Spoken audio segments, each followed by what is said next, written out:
बहुत स्टूडेंट।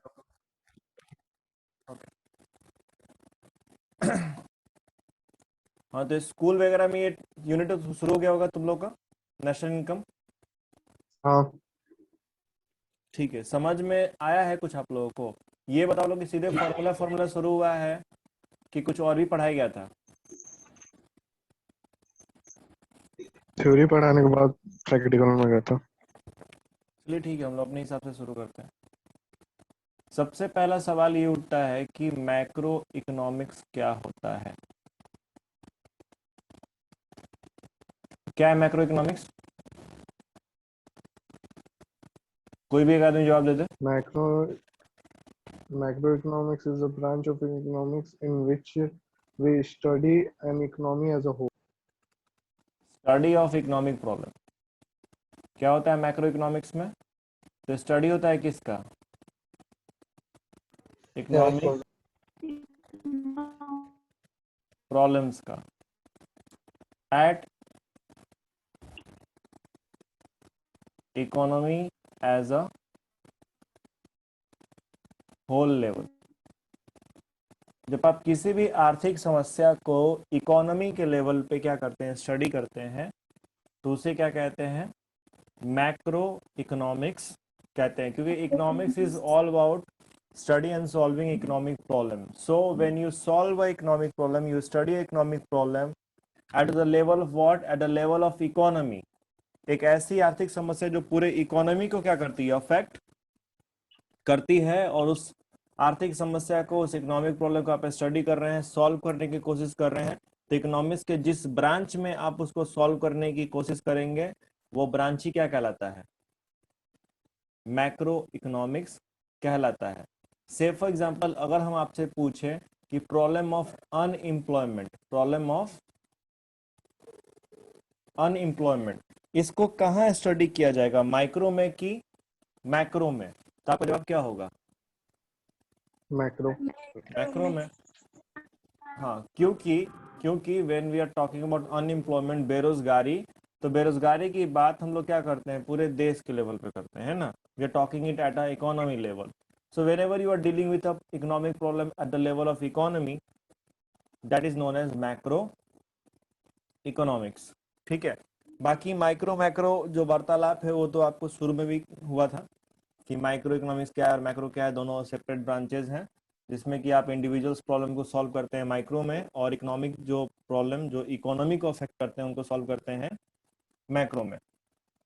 इसके बाद से आते हैं मेन जो हमारा यूनिट है। तो हमारा यूनिट क्या है?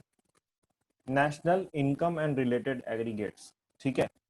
अब नेशनल इनकम जो है, ऑब्वियस बात है कि यहाँ पे नेशंस के इनकम की बात चल रही है ना, यानी कि यहाँ पर भी क्या चल रहा है, पूरे इकोनॉमी में जो इनकम जनरेट हो रहा है उसके बारे में बात चल रहा है। और इसको भी हम लोग स्टडी कहाँ करेंगे?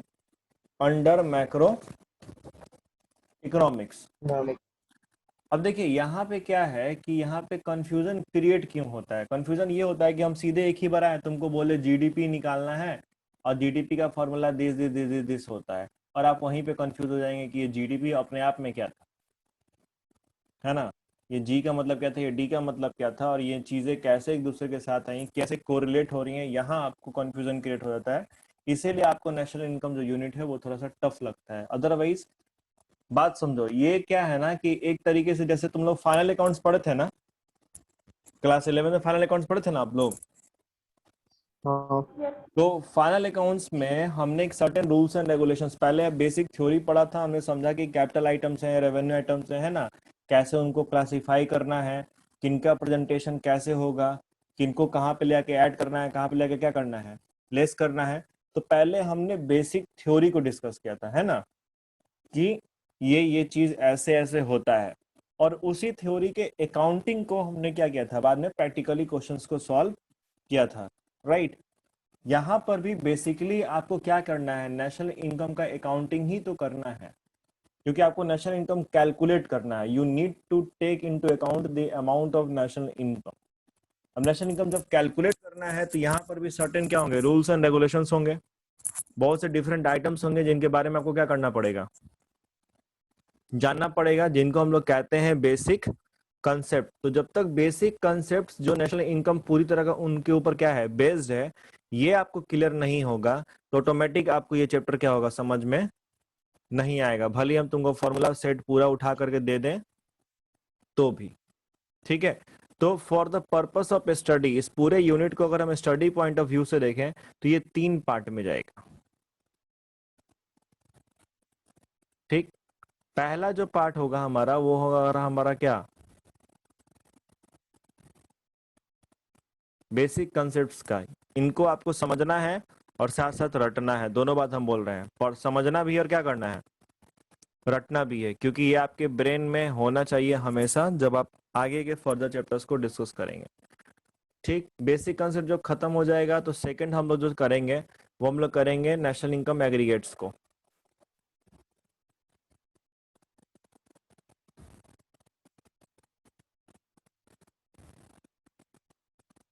और थर्ड चैप्टर के रूप में हम लोग करेंगे मेजरमेंट ऑफ नेशनल इनकम को डिफरेंट मेथड से।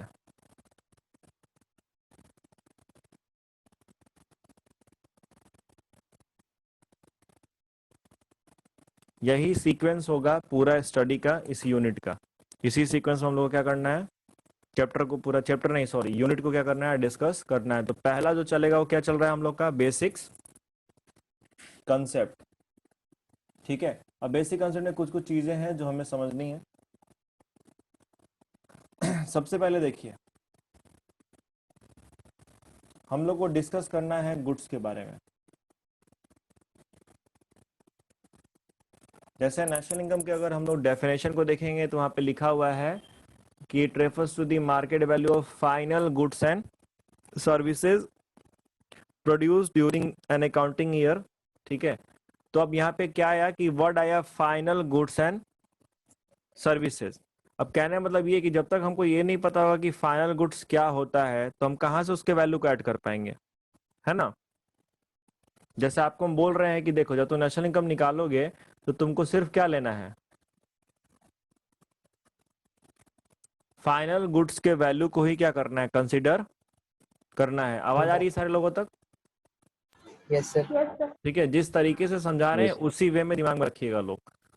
तो जैसे तुमको एक रूल बोल दिया, किताब तुम पढ़े, किताब में लिखा था डेफिनेशन में कि नेशनल इनकम जो होता है वो क्या होता है, तो मार्केट वैल्यू होता है फाइनल गुड्स एंड सर्विसेज का produce during an accounting year. ठीक है, तो अब क्या हुआ कि आप डेफिनेशन तो रट गए, डेफिनेशन आप पढ़ लिए, थ्योरी में करा दिया गया, और जब प्रैक्टिकल में गए तो वहां पे जीडीपी एमपी ये वो ब्ला ब्ला पता नहीं क्या क्या चीजें आ गया। कहने का सेंस क्या है कि जब तक तुमको ये चीज क्लियर नहीं होगा कि फाइनल गुड्स की वैल्यू को तुमको कंसीडर करना है तो तुमको समझना पड़ेगा ना कि फाइनल गुड्स क्या है ना। तुमको वर्ड यूज किया कि मार्केट वैल्यू, क्या वर्ड यूज किया, तो भाई मार्केट वैल्यू क्या होता है, कॉस्ट वैल्यू क्या होता है, ये सब चीजें जब तक क्लियर नहीं होंगी तो क्या आप कैलकुलेशंस प्रॉपर तरीके से कर पाएंगे। अगर मान लो कि किसी मटेरियल का नहीं। कॉस्ट दिया हुआ है और किसी मटेरियल का मार्केट वैल्यू दिया है तो हमको किसको लेना होगा, मार्केट वैल्यू को लेना था, कॉस्ट से तो मतलब नहीं था। Yes sir. तो कहने का सेंस यही है कि जब तक सारे कंसेप्ट 100% क्लियर आपके माइंड में नहीं होंगे तो देखो प्रॉब्लम कहाँ होगा, प्रॉब्लम ये होगा कि अगर क्लियर नहीं है तो क्या होता है हम बताते हैं, फॉर्मूला रट के क्यों नहीं सॉल्व हो पाता है। आपके एग्जाम में जब बोर्ड में क्वेश्चंस आते हैं तो उसमें तुमको 10 15 20 आइटम्स क्या करेंगे, क्वेश्चन में वो लोग दे देते हैं। ठीक है, अब होता क्या है कि जो जो हमारे काम का है तो 15 आइटम्स में से आपके काम का 8 ही आइटम होगा या 7 ही आइटम होगा, बाकी 6 आइटम क्या होगा, आपको होगा कंफ्यूज करने के लिए। अब जो बच्चा समझ नहीं पाया या जिस बच्चे का कंसेप्ट क्लियर नहीं है with regards to different items, अब वो क्या सोचेगा कि 15 के 15 आइटम को क्या करना है, ट्रीट करना है, या तो ऐड करना होगा नहीं तो क्या करना होगा, लेस करना होगा, और यहीं पे उससे गलती होती है और उसका आंसर क्या हो जाता है, रॉन्ग हो जाता है। लेकिन जिसको एग्जैक्टली पता है कि भैया इन वैल्यूज को ही क्या करना है, हमको इंक्लूड करना है, तो उससे गलती होने का चांसेस ही नहीं रहेगा, वो सीधे उठाएगा और क्या करेगा, वैल्यू कैलकुलेट कर देगा। ठीक, तो सबसे पहले हम लोग गुड्स से चलते हैं। अब गुड्स देखिए, गुड्स क्या है, सामान होता है ना जी, फिजिकल आइटम ऑफ ट्रेड, यही ना गुड्स है। तो हाँ। गुड्स हमारे क्या है कि 2 टाइप के हैं इकोनॉमिक पॉइंट ऑफ व्यू से। एक गुड्स को कहते हैं फाइनल गुड्स और एक गुड्स को क्या कहते हैं, इंटरमीडिएट गुड्स कहते हैं। कौन सा गुड्स कहते हैं? Intermediate intermediate goods. गुड्स। अब देखो, अगर हम तुम लोगों से ये सवाल पूछें कि अच्छा तुम लोग बताओ कि फाइनल गुड्स का मतलब तुम लोग क्या समझते हो, तो आप में से कोई हमको बताएगा क्या कि आपके हिसाब से फाइनल गुड्स क्या होता है? सारे लोग के लिए ओपन क्वेश्चन है, लेकिन 1 बाई 1 बताइएगा Final जिसको बताना हो। फाइनल गुड्स का मतलब ये होता है कि हम्म, जो पर्सन उसको खरीद रहा है वही उसको कंज्यूम करेगा। जो पर्सन उसको खरीद रहा है वही उसको क्या करेगा? कंज्यूम करेगा। अच्छा ठीक है, सर एनीबॉडी एल्स जो कुछ बोलना चाहिए इसके ऊपर? Yes sir. Yes, यही sir. आपको या तो लोग सर उसको डिफाइन कंजम्पशन के लिए हो या फिर इन्वेस्टमेंट के लिए हम लोग। ठीक ठीक ठीक। एनीबॉडी एल्स जिसका और कुछ व्यू पॉइंट है Yes, sir. बताइए। Sir, those goods which are ready for use by their final user. मतलब बेसिकली मतलब इसका वही निकल के आ रहा है जो हर्ष बोला है ना। Yes, sir. और कोई Yes, sir. इकोनॉमिक सेंस में एनीवन एल्स? ठीक है, आइए देखते हैं। नेशनल इनकम से वैल्यू ऐड होता है। हाँ, नेशनल इनकम में क्या होता है बोलिए आयुष? वैल्यू क्या होता है? फर्दर प्रोडक्शन पॉसिबल नहीं। फर्दर प्रोडक्शन पॉसिबल नहीं है। और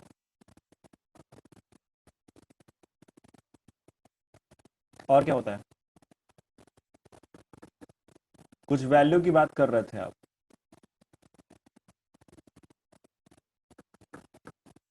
सत्यम, आवाज आ रहा है तुमको? हाँ सर। तो क्या होता है इकोनॉमिक सेंस में मतलब सत्यम? तो प्रोडक्शन का फाइनल मतलब? कुछ होता है जिसको हाँ हाँ बोलो बोलो बोलो। तो फाइनल कुछ होता है जिसको फर्दर हम लोग वो नहीं कर सकते हैं। फर्दर उसको क्या नहीं हो सकता है?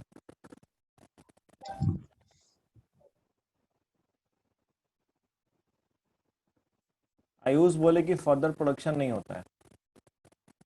प्रोडक्शन नहीं कर सकते हैं। देखो, फाइनल का मतलब ये ऐसे भी होता है कि जिस जो प्रोड्यूस हो चुका हो वही ना फाइनल होएगा, है ना। लेकिन यहाँ पे जब हम लोग इकोनॉमिक सेंस में इसको डिस्कस कर रहे हैं, किसमें डिस्कस कर रहे हैं? अकाउंटिंग सेंस में अगर हम लोग डिस्कस करते हैं तो हम लोग कहते हैं कि भैया ये हमारा फैक्ट्री है और फैक्ट्री किससे क्या हुआ, सामान बन करके निकला और इसका वैल्यू क्या है, 500 रुपया है। ये हमारा क्या हो गया, फाइनल गुड्स हो गया। फैक्ट्री से निकला, होलसेलर कितने में लिया इसको, 500 में, 500। ठीक है। लेकिन अगर हम तुमको बोले कि होलसेलर ने 500 में लिया और उसके बाद होलसेलर ने रिटेलर को 200 रुपये मार्जिन लगा के बेच दिया कितने में, 700 में, 700 में, तो इकोनॉमिक सेंस के हिसाब से इसकी वैल्यू फाइनल कितनी हुई, 700। 700। अगर अल्टीमेट कंज्यूमर यहाँ पे रिटेलर है तो, लेकिन रिटेलर भी नहीं होगा अल्टीमेट कंज्यूमर, है ना, क्योंकि रिटेलर भी अभी मार्जिन जोड़ेगा। रिटेलर इसमें मार्जिन जोड़ दिया कितना, 300। अब कितने का बना, 1000 का। और 1000 रुपए पे कौन खरीदा, कंज्यूमर। कस्टमर। तो इकोनॉमिक सेंस में कितना बना, 1000, 1000। ठीक है। 1000. अब यहाँ पे तुम लोग डिफरेंस समझो। फाइनल गुड्स का जो नॉर्मल मतलब हम लोग समझते हैं, नॉर्मल मतलब हम लोग ये समझते हैं कि फैक्ट्री से सामान बन के निकल गया, काम क्या हो गया, खत्म हो गया, ठीक है। लेकिन जब हम लोग इकोनॉमिक सेंस में बात करते हैं तो इकोनॉमिक्स की दुनिया में प्रोडक्शन का जो मतलब होता है, production means value addition. Economics की दुनिया में प्रोडक्शन का मतलब क्या है, value addition. Value addition.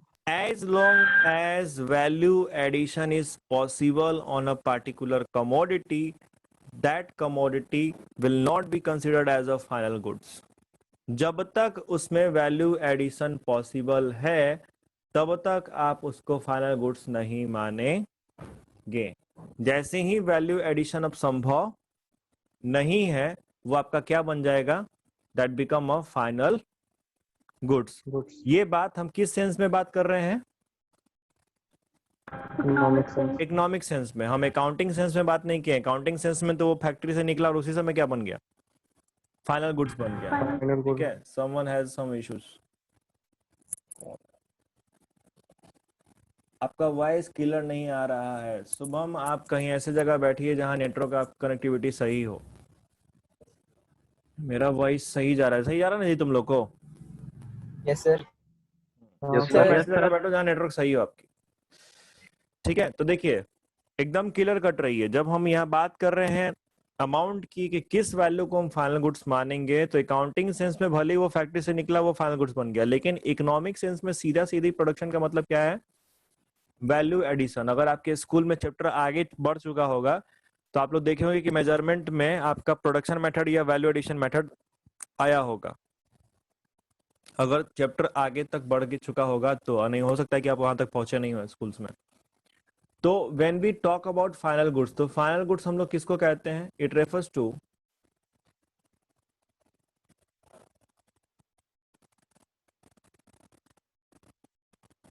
those goods which are beyond the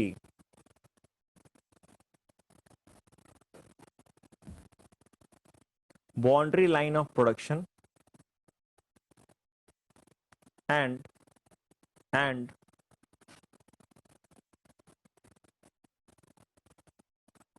further value addition is not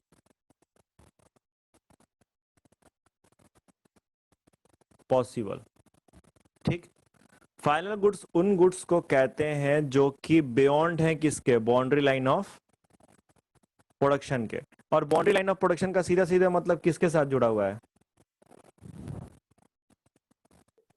किसके साथ कनेक्टेड है? Value addition. Final value addition के साथ, वैल्यू एडिशन के साथ। जब तक वैल्यू एडिशन होएगा गुड्स अंडर प्रोडक्शन है इकोनॉमिक सेंस में। इकोनॉमिक सेंस में हम बार बार वर्ड ये यूज कर रहे हैं, हम अकाउंटिंग सेंस में वर्ड यूज नहीं कर रहे हैं। नॉर्मल दुनिया में फैक्ट्री से सामान निकल गया, फाइनल गुड्स बन गया, ठीक है। लेकिन यहाँ बोलता है कि जब तक आप क्या कर रहे हैं, जब तक उसमें वैल्यू एडिशन पॉसिबल है तब तक वो आपका फाइनल गुड्स नहीं बीच कहलाएगा। बीच में नेट कट रहा है आपका सर। क्या हो रहा है? नेट कट रहा है? आवाज कट रहा है क्या जी? नहीं सर। नहीं सुनने में थोड़ा प्रॉब्लम हो रहा है। तो सर बीच बीच में पता नहीं यार, नेटवर्क तो कांस्टेंट है, स्पीड भी मेरा कांस्टेंट ही आ रहा है, 25-30 Mbps से कम नहीं होगा, तो उतना पे तो कटना नहीं चाहिए।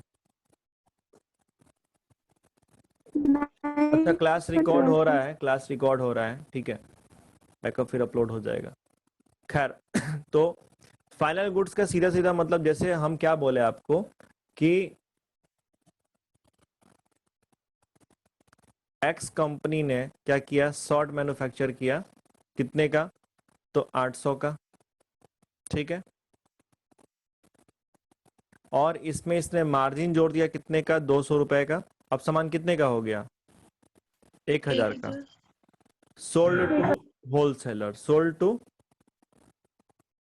अब होलसेलर ने इसमें मार्जिन जोड़ दिया, नहीं, होलसेलर ने अपना मार्जिन जोड़ दिया, मान लो कि 200 रुपया, ठीक।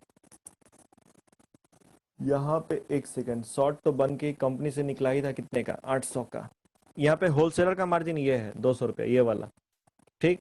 और होलसेलर फिर 200 रुपए का मार्जिन लाके बेच रहा है किसको, रिटेलर। सोल्ड टू रिटेलर, अब सामान कितने का है, 1000 और 200 हो गया 1200। मान लो रिटेलर 100 रुपया और इसमें अपना मार्जिन जोड़ दिया, ठीक। तो अब सामान कितने का हुआ, 1300 का हुआ ना। अब क्या गया, सोल्ड टू कस्टमर। अब जब कस्टमर खरीद लेगा, यहाँ पे कस्टमर क्या करेगा, खरीद लेगा, तो फिर ये इसमें क्या, इसमें फर्दर वैल्यू एडिशन होगा, नहीं होगा, ठीक है। तो ये जो आपका आके 1300 रुपया वैल्यू आ गया, ये मेरा क्या बना, फाइनल गुड्स। हाँ, तो अब फंडा समझो, फंडा ये है कि जब हम लोग नेशनल इनकम कैलकुलेट कर रहे होंगे तो हमें कितनी वैल्यू को लेना चाहिए था, 800 को लेना चाहिए कि 1300 को लेना चाहिए, 1300 1300। 1300 बात समझे? यही चीज समझना हम लोग को।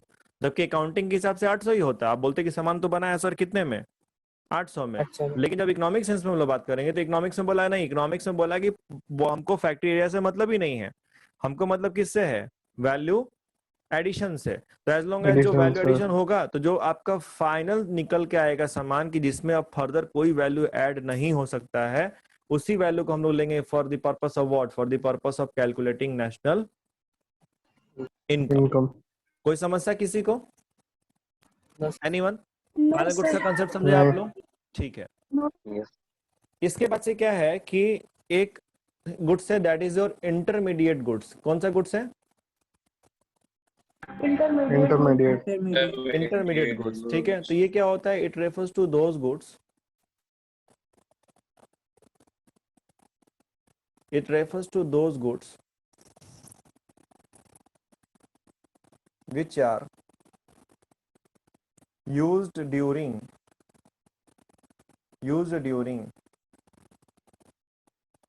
production process and further value addition is still possible. देखिए इंटरमीडिएट मतलब कौन होता है, बिचौलिया होता है ना, जो बीच में है अभी, है ना, जो निकला नहीं है, उसको हम लोग इंटरमीडिएट कहते हैं।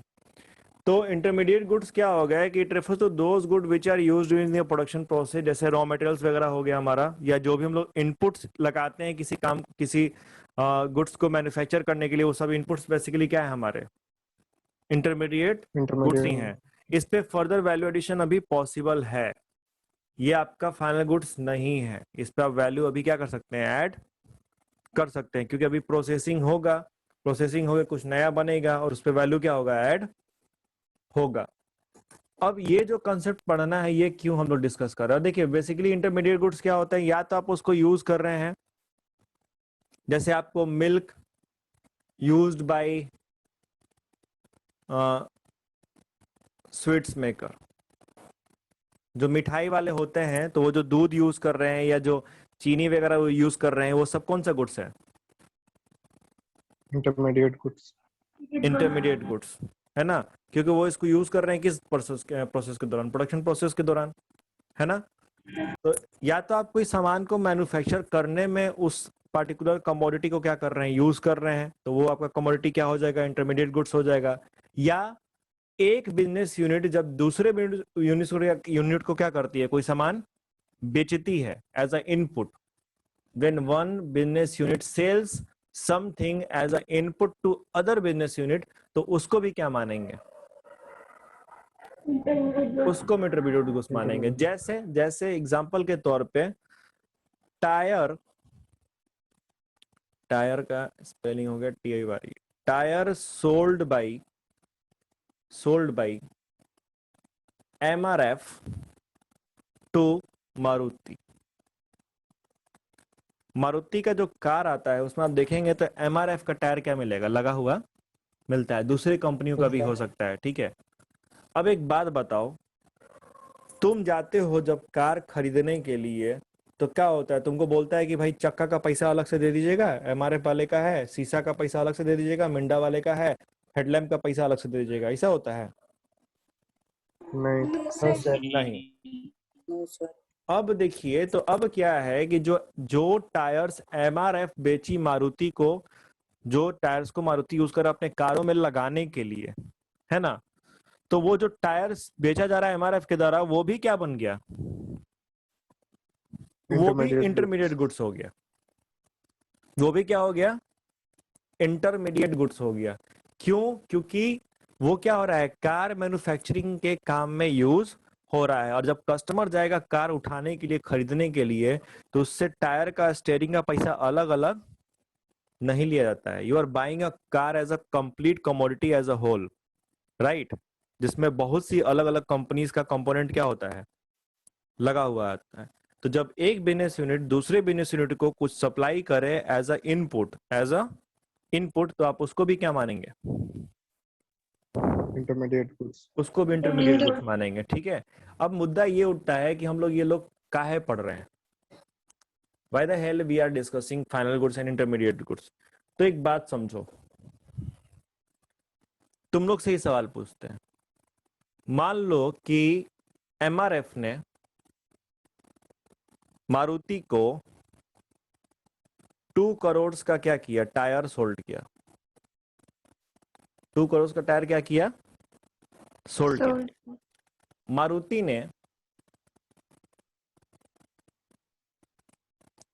ने टोटल कार मान लो बेच दिया 50 करोड़ का। कितने का गाड़ी बेचा, 50 करोड़ का तुमको 50 करोड़ सोल्ड कर दिया, बेच दिया, ठीक। अब जब हम लोग क्या करेंगे कि नेशनल इनकम निकाल रहे होंगे, when we are calculating national income, तो एमआरएफ भी अपना सेल फिगर में दिखाएगा ना 2 करोड़ का, जो बेचा है किसको, मारुति। अब मान लीजिए कि आप जब अकाउंटिंग कर रहे थे नेशनल इनकम की, तब क्या किए कि मारुति को 50 करोड़ ले लिए, और जो एमआरएफ तुमको, क्योंकि तुम बोचे कि एमआरएफ बेचा है ना, तो तुम उसको भी 2 करोड़ को क्या कर दिया, ऐड कर दिया। अब तुम कितना दिखा रहे हो, 52 तुम टोटल जब नेशनल इनकम कैलकुलेट कर रहे हो तो तुम दिखा रहे हो कि वैल्यू ऑफ गुड्स कितना दिखा रहे हो, 52 करोड़ का, ठीक। अब तुम एक चीज नोटिस करो कि जो 2 करोड़ का टायर था, है ना, ये 2 करोड़ के टायर का वैल्यू क्या इस 50 करोड़ के कार में इंक्लूडेड होगा कि नहीं होगा? होगा। हाँ, ऑब्वियस सा बात है। जो आप कार परचेस करते हैं तो उसमें लगे हुए सारे कंपोनेंट का पैसा भरते हैं कि नहीं भरते हैं, है ना। हाँ, अब देखिए, अब दिक्कत क्या हुआ कि अगर आपको कॉन्सेप्ट्स का आइडिया नहीं था इंटरमीडिएट और फाइनल गुड्स का, तो आप क्या करते, आप आंसर निकालते 52 करोड़ का। आपका जो नेशनल इनकम है वो 2 करोड़ से क्या दिखता, ओवर वैल्यूड, है ना। क्योंकि एक्चुअल में सिर्फ मात्र कितने का हो रहा है, 50 का। 50 करोड़। क्योंकि 50 करोड़ में ऑलरेडी क्या है कि 2 करोड़ का जो टायर एमआरएफ ने बेचा था किसको, मारुति को, वो उसमें क्या है, इंक्लूडेड है, राइट। तो जब एज अ अकाउंटेंट जब हम लोग बैठेंगे तो हम लोग क्या करेंगे कि जो भी इंटरमीडिएट गुड्स की वैल्यू होगी जो इन्वॉल्व होगी किसके अंदर, फाइनल गुड्स में, हम उसे क्या कर देंगे, माइनस कर देंगे, छाटना पड़ेगा ना। अगर आप नहीं छाटेंगे, आप टोटल पूरा लेकर के बैठ गए, तो फिर क्या होगा, तब आएगा प्रॉब्लम ऑफ डबल काउंटिंग, ठीक है। बोर्ड एग्जाम में पूछा गया है कितनी बार। 9 बजे।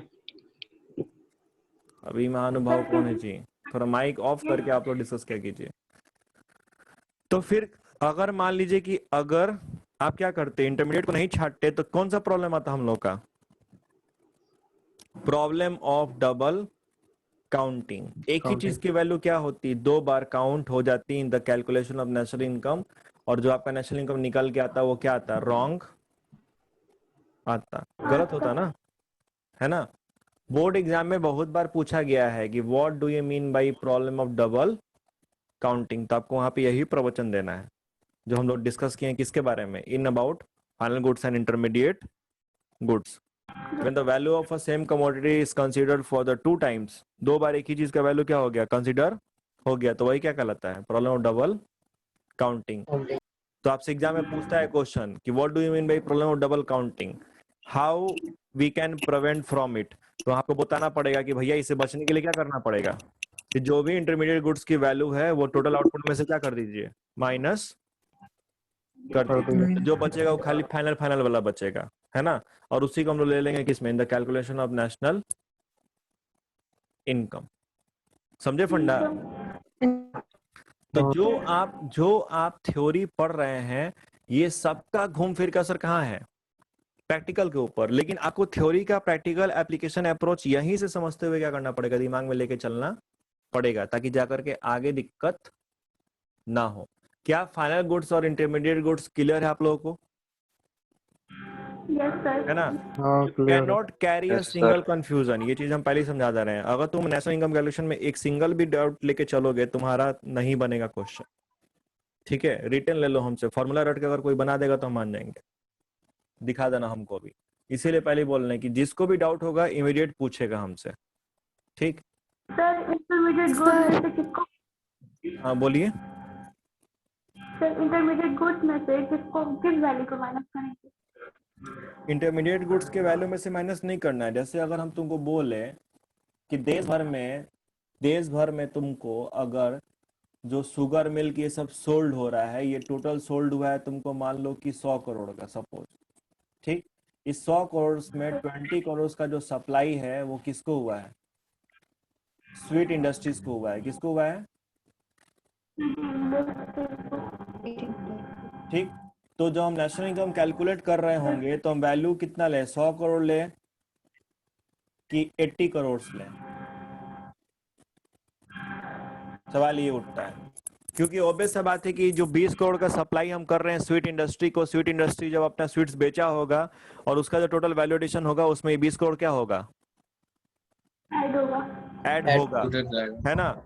ऑब्वियस सा बात है। तो जो 100 करोड़ का जो आपका सोल्ड हुआ है मिल्क शुगर जो भी, इसमें से 20 करोड़ माइनस करना पड़ेगा कि नहीं करना पड़ेगा?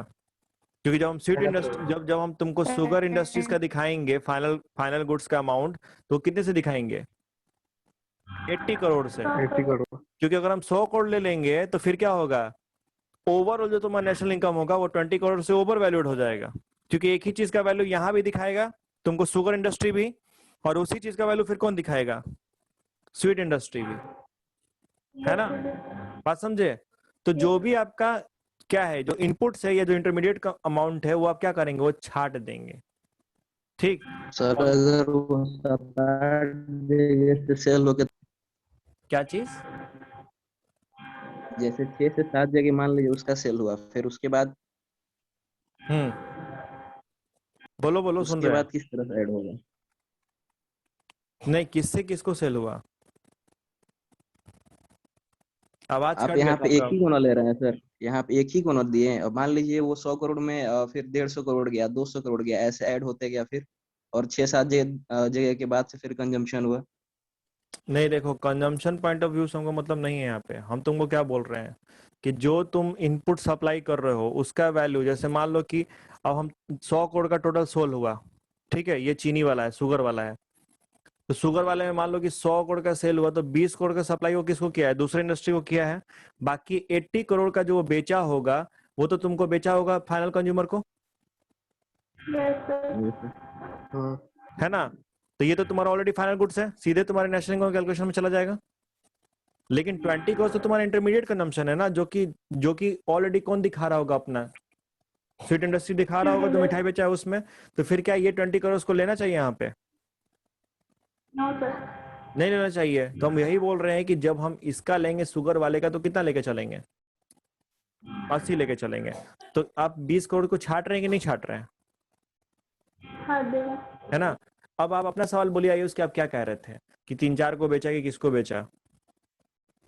नहीं, हम बोल रहे थे ना, जैसे कि अब 100 करोड़ से आप बोले कि उसको सेल किया, फिर अगर वो कुछ नहीं सर, 100 करोड़ सेल नहीं किया। 100 करोड़ में से 20 करोड़ को सप्लाई किसको किया है? स्वीट इंडस्ट्री को किया है। टोटल जो तुम्हारा शुगर कंजम्पशन हो रहा है या शुगर जो सोल्ड हो रहा है वो कितने का है? 100 करोड़ का है। इस 100 करोड़ में से 20 करोड़ तो स्वीट इंडस्ट्री को है, बाकी 80 करोड़ किसके पास गया? यस सर, समझ गया ना? ठीक है, ये चीज था यहाँ पे। सर हाँ बोलिए बोलिए बोलिए, जल्दी, टाइम कम है। एमआरएफ टायर सोल्ड किया है। हम्म सर एमआरएफ टायर सोल्ड किया है मारुति को, तो एमआरएफ के लिए टायर इंटरमीडिएट गुड्स हुआ या फाइनल गुड्स हुआ? इंटरमीडिएट जो भी तुमको देखो जो सप्लाई हो रहा है यहाँ पे एक इंडस्ट्री से दूसरे यूनिट्स को, वो तुम्हारा इंटरमीडिएट होएगा, ठीक है? तुम्हारे एमआरएफ के लिए वो इंटरमीडिएट हो जाएगा, क्योंकि उसके वैल्यू को फिर कौन दिखाएगा? सर तो मारुति दिखाएगा। तो उसको फिर छाटा पड़ेगा किसको? एमआरएफ वाले को। मतलब हम लोग को अपने आप को बचाना है किस चीज से? कि एक ही चीज का वैल्यू 2 बार काउंट नहीं हो, इस चीज से बचाना है। तो ऑब्वियस सा बात है कि देखो, अगर एमआरएफ दिखा दे रहा है अपने में और एमआरएफ नहीं छाटता है, तो मारुति वाला तो ऐसे भी नहीं छाटेगा ना, क्योंकि मारुति वाला क्या करेगा? वो तो ओवरऑल गाड़ी के दाम में जोड़ चुका है ना पहले से ही टायर का दाम, है यस ना। सर। तो जो इंडस्ट्रियल इनपुट सप्लाई किया है वो उसके में से हम छाट देंगे कि उसके में से नेट वैल्यू लेंगे जितना वो फाइनल कंज्यूमर को बेच रहा है, क्योंकि बाकी जो टायर का वैल्यू जो है, जो एमआरएफ दिया किसको, मारुति को, वो तो मारुति के कार में ऑलरेडी क्या है, इंक्लूडेड है ना। यस ठीक है। अगर कोई वुड कंपनी है, वो किसी फर्नीचर कंपनी को वुड सोल्ड करती है और वो फर्नीचर कंपनी उस वुड को अपने